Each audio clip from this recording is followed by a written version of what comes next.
Oy, kamusta? Ako ito. Kaka-out lang galing sa 12 hours na trabaho. Yung 6 hours nga doon trabaho.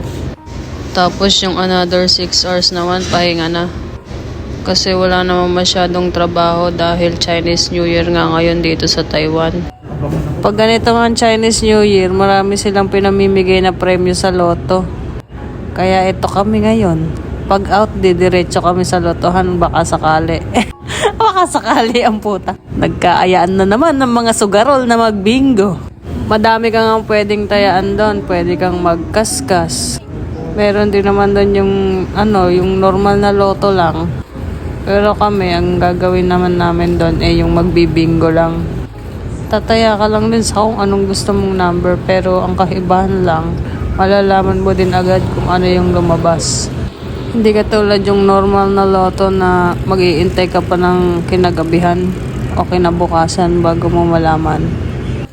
So, andito na nga kami at wala pang gaanong tao.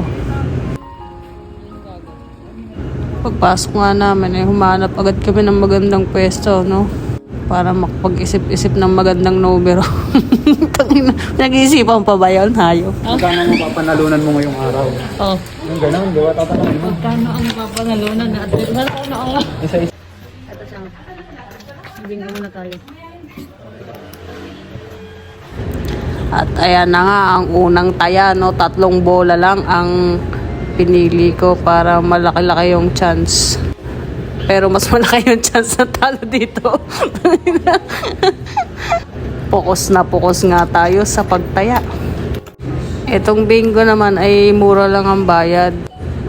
Isang taya nga ay 25 NT lang. Mali na kung binigay niya, hindi naman yung copy. Pagkabayad niya ay mag-iintay ka lang kasi 3 minutes ang interval ng pagbola.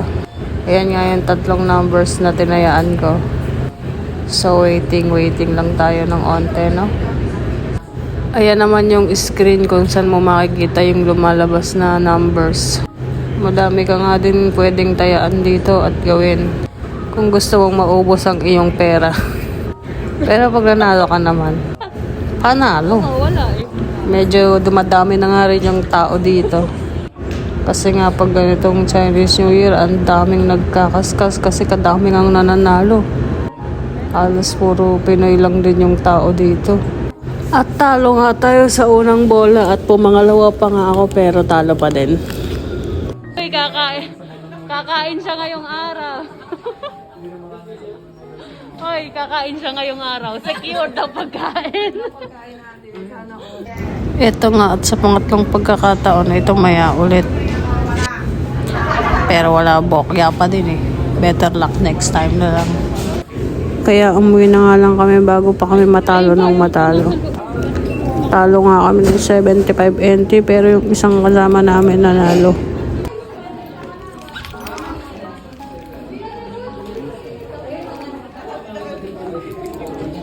Tara na. Maghiwa-hiwalay na tayo dito. So, ayun lang naman, no. Happy New Year at bye-bye.